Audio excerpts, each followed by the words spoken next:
가끔 대통령이 주요 일정이 있을 때는 조금 일정 안 잡아줬으면 좋겠어. 네, 아니 대통령이 더 빛나길 바라는 정무수석의 마음이고 계속 해야 돼요. 저 3대 개혁은.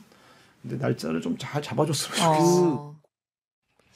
이제 대통령실에서는 뭐 전부라고는 할 수 없겠습니다만 하여튼 정부 감각이 좀 있는 분들께서는 여당이 좀 섭섭함이 있는 것 같아요. 네. 좀 더 대통령이 돋보여야 되고 대통령의 어떤 국정 운영이나 이런 것들이 더 많이 스포트라이트를 받아야 되는데 오히려 지금 민주당에서 더 그걸 많이 좀 가져가는 거 아닌가 하는 그런 정도의 아쉬움이 좀 묻어나는 것 같습니다.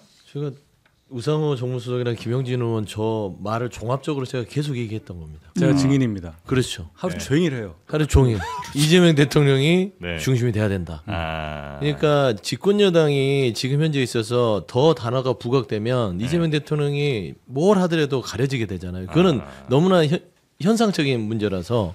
근데 대통령이 잘한 거를 평가받아야 되는데 자꾸 이쪽에서의 정치 갈등이 부각되는, 물론 이게 우리 당의 여러 지지자들은 뭐 박수를 보낼 수 있으나 전체 국민들 입장에서는 또 뭐 이렇게 뭐 또 싸워 뭐 이렇게 갈등이 조정이 안 되는 거야. 네. 이런 걸로 단어들이 나오거든요. 예를 들면 정청래 대표랑 김병기 원내대표랑 법사위에 조희대 대법원장 청문회를 놓고 네. 갈등 빚는 모습이 부각돼 버렸잖아요. 그리고 추미애 법사위원장이 조희대 대법원장에 대해서 청문회를 원내와 협의 없이 진행해 보는 게 더 나았잖아요.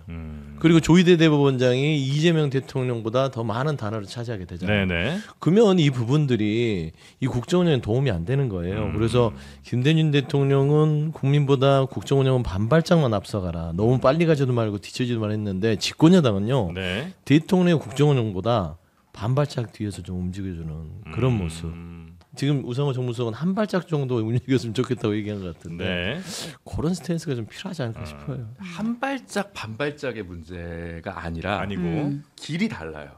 그러니까 정부와 여당의 네, 길이 달라요. 그러니까 논쟁은 검찰 개혁이랑 언론중재법이었거든요. 예. 근데 이게 어느 정도 교통 정리가 됐어요. 좋든 싫든 중수청은 뭐 법무 분야, 네네네. 행안 분야. 그러니까 보안 수사권은 이제 당에서 그만 얘기해라. 예. 우리가 1년 동안 정리하겠다. 근데 그 100일 취임 기자회견 때 제가 봤을 때는 대통령 약간 이상한 힌트를 준 것 같아요. 그걸 힌트로 받아들인 것 같아요. 그때 내란 특별재판부는 왜 위헌이에요? 이 얘기를 했어요. 예. 네. 그러니까 갑자기 검찰 개혁은 이제 그 이슈가 끝났잖아요. 그러니까 법원 개혁으로 그 주 일요일에 갑자기 사법 개혁으로 예. 확. 예. 조희대 문제 제기하면서 추미애 위원장부터 해가지고 쭉 달려간 거죠. 근데 사실은 100일 기자회견하고 정부조직법 합의로 처리하고 네. 그 다음에 UN 갔다가 에이펙 가고 네. 그래서 외교 통상으로 이 이슈를 쭉 한 다음에 정기국회에서 민생 경제로 가는 국정 운영의 드라이브를 거는 게 아마 대통령실 생각이었을 텐데 네. 검찰 개혁 이슈 끝났네. 그럼 그다음 뭘로 하지? 라고 했을 때 법사위랑 정청래 대표는 법원 개혁으로 쭉 가니까 네.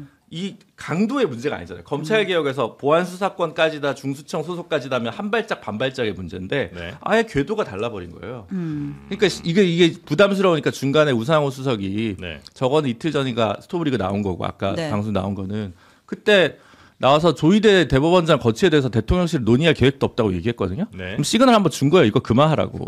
안 한 거죠. 네. 예.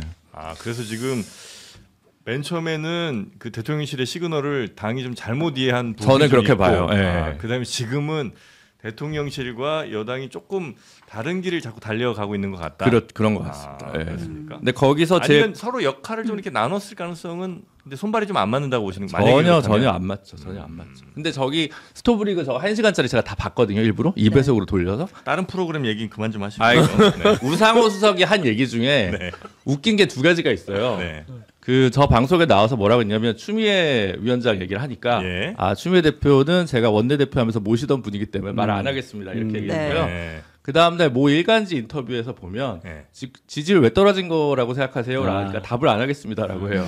그러니까 불만이 이게 부글부글 끓는다는 걸 우상호 정무수석 특유의 이렇게 리드미컬하게 넘어간 건데 그 두 번의 포인트가 다 있다. 네네네. 저는 알죠. 그 속마음을. 우상호 수석의 속마음을 잘 알고 계세요. 그렇습니다. 또 한때가 아니라 꽤 같이 오랫동안 있었고 예. 저렇게 한다는 것은 정말 그 날선 비판을 한 거라고 보면 됩니다. 아. 언급하지 않겠습니다. 저 정도 추미애 멘트면- 대표 시절 본인이 원내대표 할 때 그 일화도 네네네. 제가 잘 알고 있고요. 아마 그런 그 트라우마를 지금 얘기하는 거예요. 네. 근데 지금 여당은 계속해서 좀 달려가는 분위기죠? 네, 네, 뭐 그렇습니다. 사법개혁 등등 해서. 네, 뭐 검찰 개혁에 대해서는 뭐 이미 정리가 됐다라고 네. 하면서 최근에 있었던 그 이제 김건희 특검에서의 전원 검사 복귀 요청에 대해서도 어제 이제 강훈식 비서실장이 뉴스룸 인터뷰에 나왔어요. 네. 그래서 이거는 국민의 요청에 대해서 집단으로 항명하는 것이다. 뭐 이렇게 강하게 얘기를 했죠. 그리고 왜 그 내란 특검 검사들도 이렇게 뭡니까 검은 넥타이에 뭐 약간 상복 차림? 네. 그렇게 그 해서- 얘기 먼저 잠깐 하면 네. 그 이제 어쨌든 3특검 중에서 이제 집단적으로 공개 반발을 한 건 이제 김건희 특검 소속 검사들이었잖아요. 네. 내란 특검이랑 최혜병 특검 검사들은 뭐 내부적으로 335원 모여서 얘기는 하긴 했지만 뭔가 이렇게 집단적인 움직임은 아직 없다라고 했었는데 어제 있었던 윤석열 전 대통령 내란 재판에 그 내란 특검 검사들이 검은 양복에 검은 넥타이, 네. 그러니까 이제 사실상 상복 차림이잖아요. 네. 로 전원이 나왔어요. 지금 영상이 사진 나오고 있는데 이제 무언의 항의 시위를 하는 거 아니냐 이런 평가가 나오고 있고 이걸 두고 또 윤석열 측 변호인이랑 설전도 있었거든요. 이거 네. 잠깐 볼게요. 검찰의 파견 검사들은 초상을 의미하는 검은 넥타이 착용으로 지금 진행되는 이 절차가 검찰청 폐지의 이유인 수사와 기소의 분리 원칙과 모순이라는 점을 항변하고 있다고 생각합니다. 아까 저기 베이철 변호사님도 뭐 넥타이가 어쩌고 저쩌고 하시면서 뭐 그게 뭐 이렇게 하는데 그런 류의 이야기는 과연 이 재판정에서 할 수 있는 이야기인지. 네. 그러니까 검찰 내부에서는 뭐 예상은 됐었습니다만 그 불만의 목소리가 굉장히 좀 여전히 있는 것 같고 심지어 뭐 이문정 검사장에 대해서도 뭐라고 또 내부에서 뭐 2%인가요? 그 게시판에 네. 또 비판하는 목소리가 좀 있는 것 같은데 그러니까 이제 뭐 그런 네. 거죠. 이렇게 검사 집단 전체를 뭐 수사할 자격도 없는 사람 취급을 한다면 지금 특검에 가 있을 수 있는 검사는 이문정밖에 없는 거 아니냐. 이제 이런 글이 이제 검찰 내부망에 네. 뭐 실명으로 올라오기도 했습니다. 어떻게 검찰 개혁에 또 반대하는 이 검찰 내부의 목소리는 어떻게 진압이 될 거라고 보세요? 아니면 점점 더 앞으로 커질 문제라고 좀 보십니까? 기본적으로 국가 공무원들이기 때문에 네. 이게 뭐 예를 들어서 한 3,000명 되는 검사들이 다 막 사표를 낸다든지 뭐 그런 건 없겠죠. 네. 다만 이제 논리적으로 민주당이 주장은 아까 민주당이 계속 달려간다고 하시는데 꼴인지면 어딘지를 모르고 막 달려가는 느낌이에요. 코스가 세팅이 안 돼 있다는 얘기예요. 제 얘기는. 그냥 마라톤 막 가는데 몰라 어딘지를 그냥 가는 결승점이 거예요. 어딘지는 모르는데 네, 일단 그냥 선도차 달린다. 따라 가는데 이 차도 모르는 거 어디로 갈지를 왜 그러냐. 논리가 이상하잖아요. 수사권 기소권이 분리되어야 이게 이 만고의 진리라는 것처럼 얘기를 하는데 막상 검사들은 가서 수사 기소를 다 해야 돼. 특검에서. 네. 근데 민주당이 특검법 3개를 통과시켜서 지금 막 드라이브를 걸어. 특검을 응원해. 그럼 나는 뭔가? 이게 맞나? 이 질문에 답을 해야 돼요. 민주당은 이 질문에 답을 해야 된다고. 왜 집권하자마자 또 집권하기 전부터 특검이라는 방식을 통해서 소위 말하는 내란을 다 종식시키겠다고 했느냐. 그래 놓고 수사권, 기소권 이거 분리하는 검찰개혁이라는 것을 이렇게까지 하느냐. 검찰청 이름 없앴다고 뭐 기쁘다고 그랬잖아요. 정청래 대표가. 그러니까 이 논리가 뭐냔 말이에요. 전 정말 궁금해요. 그러니까 수사권 기소권은 분리하는 거 원칙이고 대신 특검이라는 매우 이례적인 일들이 있고 그다음에 그 일을 수사하는 특별 검사에 대해서만큼은 사건의 특성상 기소와 수사를 함께 한다. 이게 법적으로 정해진 거 아니에요? 그러니까 네. 그러면 왜 특검이라는 칼을 쓰냐는 거예요. 그렇게 효율적이라면 네. 지금 있던 거를 새로 만들자는 게 아니라 네. 80년 가까이 진행되어 왔던 검찰 제도를 네. 없앴잖아요. 예, 예. 분리했잖아. 예. 근데 왜 기존의 방식을 쓰면서 네. 내란을 진압하겠다 하는 거냐고요. 이게 안 맞잖아요. 이게 좋으니까 할 거 아니에요. 그러니까 특검이라는 방식이 좋으니까. 예. 근데 그거는 그러니까 특별한 사건, 특별한 케이스에만 적용하면 충분하다 이 정도 아닐까요? 그게 무슨 얘기예요? 그러니까 좋은 거를 특별한 거에만 쓸 이유는 없잖아요. 그러니까 어떤 사건은 사건의 특성상 수사도 매우 아주 방대하게 혹은 뭐 어떤 맥락을 갖고 해야 되는 사건이 있는 거고 예를 들면 일반적인 뭐 사건 같은 경우는 모두 다 그렇게 할 필요는 없는 건데 그래서 이제 이런 특별한 사건에 대해서는 검사가 수사도 하고 기소도 좀 정청래 네. 대표 등 이 검찰 개혁을 추진하는 분들이 특별하지 않은 사건에 대해서 관심을 가져서 검찰 개혁을 했다고 믿으세요? 지금 그건 아니잖아요. 검찰 개혁에 대해서 예, 그건 아니잖아요. 정치적인 사건에 대한 트라우마를 몇십 년 동안 스스로 쌓아놓고 있다가 예. 거기에 대한 감정의 발로로 인해서 네. 여기까지 왔다고 저는 믿는데 네. 크게 거기에 반박은 못 하실 겁니다. 그러니까 국민 전체를 생각한다면 수사권 기소권이 분리되고 수사권 조정이 있으면서 내 형사사건 처리가 늦어지고 뭐 변호사니까 잘 아실 거예요. 변호사 비용은 계속 늘어나고 그러니까 좋으시겠죠? 뭐 이런 상황이 반복되면 누가 피해가 되는 거냐 거기에 대해서는 한마디도 안 하고 있는 여권이 네. 도대체 어디를 꼬린 지점으로 생각하고 마라톤을 하고 있느냐 5년짜리 마라톤을. 하여튼 뭐 이게 제가 그냥 그 민주당 의원님들의 이야기를 좀 들어본 걸로 보아서는 그러니까 일반적인 사건에 대해서는 굳이 특검이 필요하지 않고 또 워낙 그 검찰에 의한 여러 폐해들이 누적돼 있고 이거는 구조를 바꾸지 않고는 도저히 해결될 수 없는 문제라 일단은 검찰은 해체하고 수사기소권 분리를 하고 대신 몇몇 특별한 사건들에 대해서는 특검이란 제도를 활용해서 특별한 방식의 어떤 수사와 기소를 한다. 뭐 이 정도로 저는 이제 이해를 했는데 여튼 뭐 그거는 뭐 또 의견이 다르실 수 있는 특검이 거니까. 좋으니까 특검 제도를 차용을 했겠죠. 네. 아니, 특검에 다른 수사권 분들 기소권이 의견도 있는데. 네, 우리 예. 저 변호사님 예. 의견은 계속 어떠십니까? 끄떡끄떡 하던데 뭐. 저는 조금 복잡한데, 예. 그러니까 복잡하지. 일단 저는 왜냐하면 그 보안 수사권은 어느 정도 인정해야 된다고 하는 입장이 있거든요. 네. 기본적으로 근데 기소 수사 분리는 원칙인데 네. 약간의 예외는 있어야 된다라고 생각을 하고 또 보안 수사권 문제는 좀 필요하다고 생각하는데 어쨌든 그건 앞으로 1년 동안 이제 논의를 하기로 한 거잖아요. 정부 차원에서. 근데 이제 요게 좀 그런 문제가 있습니다. 예를 들면 문재인 정부 때는 검찰개혁위원회, 경찰개혁위원회, 법무검찰개혁위원회가 있었어요. 물론 네. 검찰 과거사위도 있었죠. 그러니까 근데 문재인 정부가 노무현 정부랑 달랐던 게 뭐냐면 노무현 정부는 사법개혁 비서관 자리가 있었어요. 근데 문재인 정부는 그걸 안 만들었어요. 예. 근데 이번에 이재명 정부는 사법제도 비서관실이 있습니다. 네. 민정수석실 산하에 조직도를 예. 보면 그건 뭐냐면 차분하게 원래 하겠다는 거였던 것 같아요. 법원 개혁도 그렇고 검찰 개혁도 그렇고 전담 마크맨을 두고 네. 위원회 같은 걸 꾸려서 이거를 추진하는 나름의 플랜이 있었던 것 같은데 당이 좀 앞장서서 많이 나갔던 것 같아요. 빨리 나갔던 것 같아요. 네. 그러다 보니까 뭔가 지지부진해진 거예요 중간에. 그러니까 정성호 장관도 중수청은 법무부 산하가 맞지 않아 이런 얘기를 한 거잖아요. 그러니까 이게 중수청 공소청이 어느 부서냐 이것도 사실은 민주당에서 완전히 오밀조밀하게 세팅이 된 상황이 아니고 지금 당장 시행하기에는 겁이 나니까 네.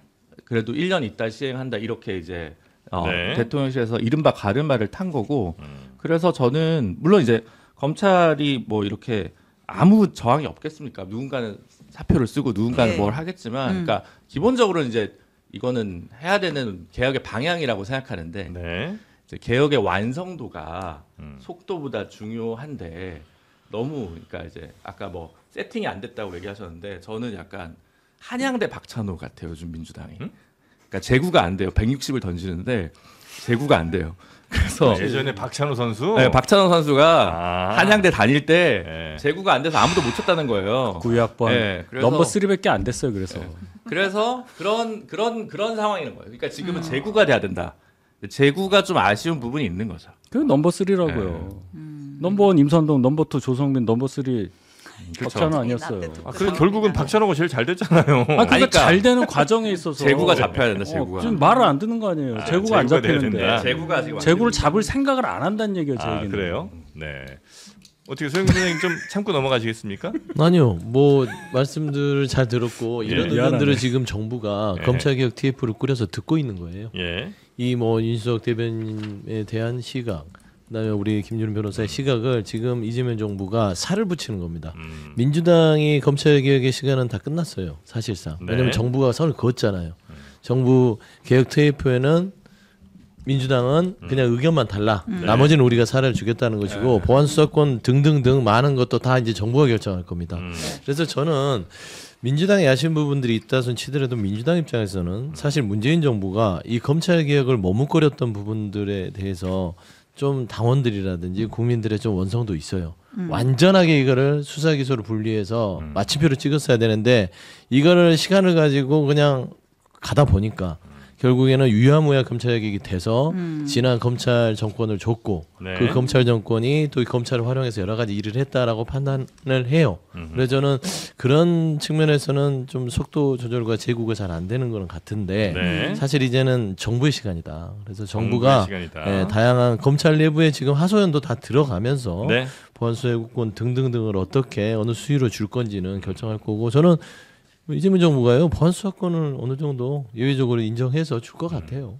뭐 검찰이 저 집단적으로 들이받고 이럴 상황은 들이받으면 이제 국가공무원법에 따라서 네. 그에 준하는 징계를 하면 되는 것이고 아. 공복으로서 네. 남아서 공무를 수행하고 싶은 분들은 네. 거기에 맞게끔 선택하게 하면 되는 것이지 아. 불합리하게 뭐 나가라 마라 할 건 아니니까 네. 본인들이 선택하셔라. 어차피 근데 이제 검찰 내 그러니까 검찰의 힘이 이렇게 이제 빠지고 나면 검사들이 조직에 계속해서 있지 않을 그런 이제 마음들이 많이 생길 거 아니에요. 그럼 변호사 시장에도 꽤 영향이 좀 있겠습니다. 그런 게 그게 이제 윗세대랑 좀 아랫세대랑 좀 달라서 달라요? 네, 아. 수사 적게해서 칼퇴해서 좋다는 검사들도 있고 아 그래요. 근데 이제 직역의 위상이 좀 떨어지니까 나중에 퇴직하고 나갔을 때 좀 네. 파워가 약하니까 올해 검사 32명이 판사가 됐어요. 예. 역대 최대치예요. 네, 그래서 다 공부 잘하고 네. 세상 물리에 밝기 때문에 예. 야, 판사 해야겠다. 30명 나간 거죠. 네. 네. 제일 큰 유실입니다. 아, 네, 근데 그게 국가적 차원으로 좋진 않죠. 네. 아무튼 뭐 검찰 개혁, 사법 개혁에 이제 당정 간의 뭐 속도차, 온도차 이런 갈등은 좀 있었는데 그 네. 와중에 어쨌든 국민의힘도 어떻게 하고 있는지도 저희가 봐야죠. 그러니까 반사 이익은 전혀 누리지 못하고 있고 뭔가 아젠다를 주도한다거나 이제 그런 모습을 좀 보이지 못하고 있는 거 아니냐. 그래서 오히려 계속해서 이제 장동혁 대표는 장외투쟁하면서 소년보 목사가 종교 탄압을 받아서 구속이 됐다 이런 얘기하고 네. 또 얼마 전에 중국 무비자 관광 재개됐을 때 또 김민수 최고위원이 이 마약과 범죄 조직이 들어올 수 있고 화장실 335 가서 손 씻으세요 또 이런 얘기를 해서 전염병 퍼진다 뭐 이런 예, 거. 논란이 되기도 했는데 국민의힘은 어디로 가는 겁니까? 진짜 꼬린 제가 지점이요? 네. 진짜 어디로 달려가는 네. 걸 진짜 하나 묻고 싶은 게 큰일 김민수 최고위원의 발언은 네. 솔직히 징계감 아닌가요? 아. 이 중국에 대해서 어떻게 그런 발언을 정치적으로 할 수 있는지 약간 이거- 외교적으로도 인권적으로도 문제예요. 예, 예. 뭐 국적에 대한 나라에 대한 부분도 있지만 사람에 대해서 무슨 전염병을 옮긴다든지 위험한 사람이고 범죄를 저지른다든지 그런 식으로 그것도 집권 여당이 아니구나 야당의 야당이? 그 최고위원이 네. 그렇게 할 수 있냐? 아니 집권 야당이 그냥 하여튼 야당. 그렇게 할 수 있는지 저는 네. 이 부분은 당내에서 징계를 줘야 되는데 즐겨요. 왜 즐기는 그러죠? 정도가 아니라 장동혁 대표가 김민수 최고위원을 국민소통위원장으로 맞아요. 추가 임명까지 그럼 했어요. 추가 임명, 소통 그 발언하고 나서 네. 그거 정말 이해가 안 가는 거예요. 뉴스를 다 알아. 저 뉴스 진행자예요. 네. 네, 그래서 지금 국민의힘이 매우 어려울 것 같은데 당 내에서는 또 그런 분들의 목소리가 훨씬 계속 커지는 그런 상황인 모양이군요. 그러니까 지도부나 원내에서야 원내는 좀 조용해요. 제가 보니까 그래요. 그렇게 많은 분들이 목소리를 내지 않아요. 잘 보시면 등장인물이 한정돼 있습니다. 네. 예. 모노드라마 느낌이. 그 최고위원 중에는 하여튼 김민수 최고가 제일 눈에 많이 요즘 좀 띄는 것 같습니다. 그렇죠. 신동욱 최고위원이 수석인데 네. 누가 수석인지 모를 정도로 김재원 최고위원은 거의 뭐 네. 지금 뭐 존재감이. 죄송한 뭐 네. 하여튼간 그렇고 그래서 지금 장동혁, 김민수 두 분이 이런 발언을 주도를 하는데 당 전체의 생각과 그런 100% 싱크로가 되느냐 거기에 대해서는 의문이 많다. 개인적으로도 그렇고 제 주변에 많은 분들도 그런 지적을 하고 계시니까 네. 꼬린 지점 세팅은 조금 더 있다가 제가 생각해 보겠습니다. 근데 그 지적을 물밑에서만 하니까 국민의힘에서 나오는 목소리는 장동혁, 김민수밖에 없는 것처럼 느껴져요. 네네네. 이런 저희가 당직이 없잖아요. 아이 그런 여기서 얘기하잖아요. 원내 의원들도 목소리 낼 수 있는 거잖아요. 뭐 예를 들면 김영준 의원이 뭐 쓴소리 하는 것처럼. 그리고 저희 당에 네. 그리고 몇 분은 하시는데 네. 이거 소영주가 혹은 뭐 쓴소리를 하는 것처럼 당력으로 네. 얘기할 수 있는 거잖아요. 당직은 없어도 당에 오랫동안 있었잖아요. 네. 그래서 좀 당력으로 커리어로 당력으로 그냥 그런 소리 할 바에는 좀 네. 그만둬라 이렇게. 방송 그런지 방송 많이 아니면 나가고 있습니다. 당적은 없지만 중량감이 있는 한동훈 전 대표라든지 당적이 공개적- 있죠. 아까 당직이 없는 아. 데 네. 얘기할 수도 있는 거 아닙니까? 얘기하고 있잖아요.